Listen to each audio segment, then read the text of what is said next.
As everyone stands frozen in shock, Llewellyn gives us an evil smirk because he knows he's bamboozled us all. The third prince realizes that he is nothing compared to Ivel, because he got overpowered by his brother despite cheating with all kinds of boosted spells. However, he states that he was the winner of this battle before it even began.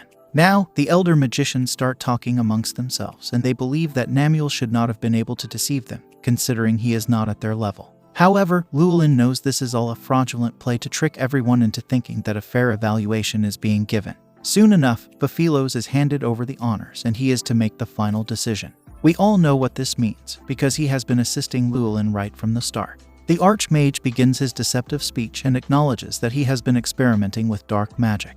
He declares that his endeavors have prevented demons and other dark creatures from venturing into this world, because he wants to establish credibility in front of the king. Then, Vafilos strikes a grand pose and calls out Ivel for using dark magic to awaken his powers. He also accuses the blonde prince of using dark magic in this battle, and it doesn't look good for our heroes. As expected, Raynell is absolutely livid with Vafilos for making such a stupid decision, and even states that he would make for a great politician considering he's left his logic behind in the dark world. Vafilos adds more drama by saying the battle looked suspicious right from the very beginning. He believes that Ivel's wolf form is much larger and more powerful than that of a standard prince, and his powers had awakened after his adulthood, which is a rare occurrence. It doesn't just end there, as he also points out that Ivel went missing a while ago, which means that he could have staged his own disappearance. This would have allowed him the time to awaken his powers with dark magic using Namiel's help. Vafilos shamelessly accuses Namiel of helping Ivel even during the battle, but the magician boy says this is all a wicked lie. He reasons that he gave a power berry to Ivel, so it doesn't make sense for him to require dark magic. However, Vafilos turns this around on him and states that it's nearly impossible to find a power berry. The other elder magicians agree with him, and ask for a witness because Namiel's reasoning seems a bit too convenient given the timing. The magician boy counters Vafilos and claims that the Archmage doesn't have any evidence to prove his wild accusations either. However, Vafilos proudly says that an elder magician would never give false testimony, especially during Bosgard.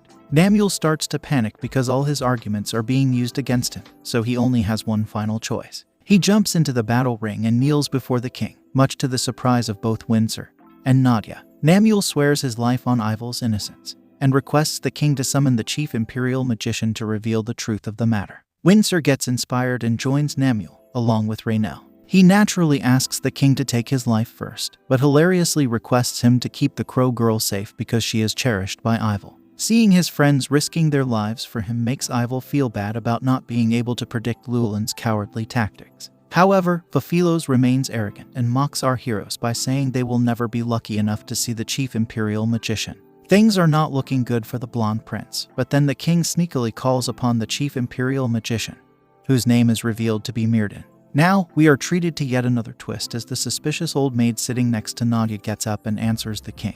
Everyone looks on in awe and disbelief as the old maid decides to finally introduce herself. In a happy turn of events, she is revealed to be the chief imperial magician, Mirrodin. This is bad news for Llewellyn, who scolds Vafilos because he had promised him that Mirrodin would not show up. As expected, the chief imperial magician traps Vafilos in chains and shames him for his disgraceful methods of cheating. It turns out that Vafilos had also created ghosts of the other elder magicians to pull off his grand scam. Now, the king scolds Llewellyn for using such a basic cheating method and tells him that it's been used many times before. The bratty prince tries to plead ignorance, but the king shuts him up with grace and proceeds to explain his point. While it is true that there are no records of Bosgard, the king was part of one, so he knows what happened during his own battle. He reveals that his opponent had also cast similar spells to help him win the big duel. The king had caught on to this immediately, but chose to remain silent about it. This is because he felt that a true leader should push himself to the very limits of his own strength when faced with a tricky situation.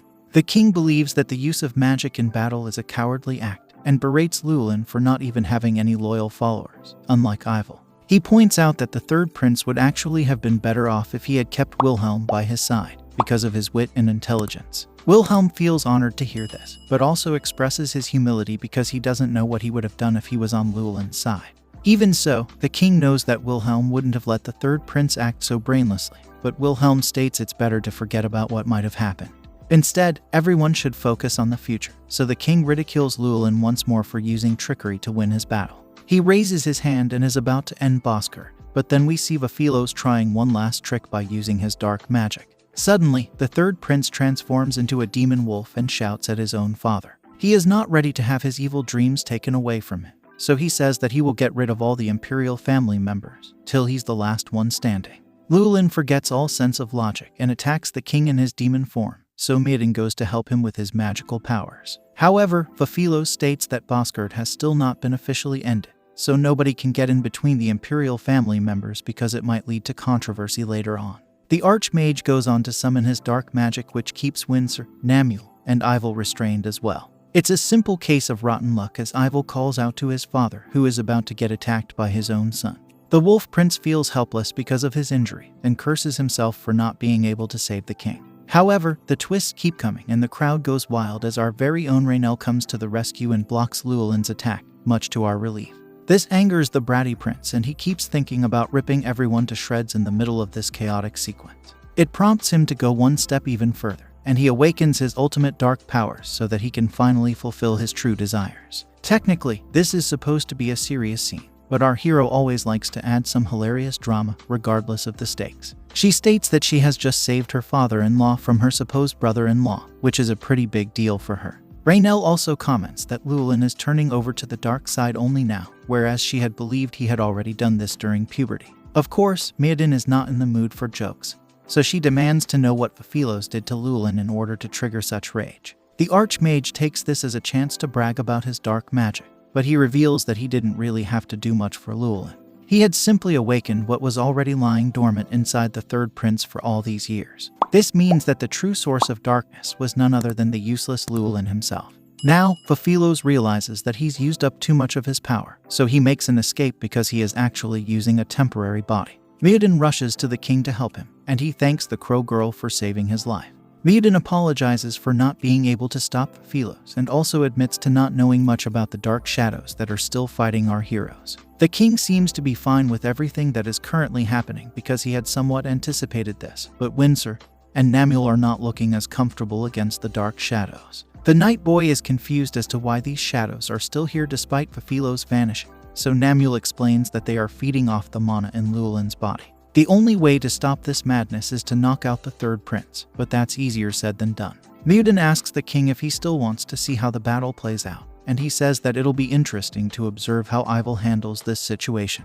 The Wolf Prince is in a spot of bother as the dark shadows are holding him down, and his shock wounds are only getting wider and deeper. Ivel laments that things are only getting tougher for him, and he is starting to lose his sense of judgment because of all the pain and suffering he has to witness around him. However, he takes a look at Rhaenel, who is doing her best to fight off Llewellyn even though she is no match for him. This motivates Ivel, and he realizes that there's no point feeling sorry for himself when he has to protect his loved ones. This kicks off a thrilling sequence of events as the Wolf Prince goes into overdrive and frees himself from the dark shadows. He viciously charges at Llewellyn and bites his neck without any mercy at all. Ivel proceeds to smash his brother to the ground in an emphatic display of dominance, as Rhaenel, Windsor, and Namuel watch on in amazement and admiration.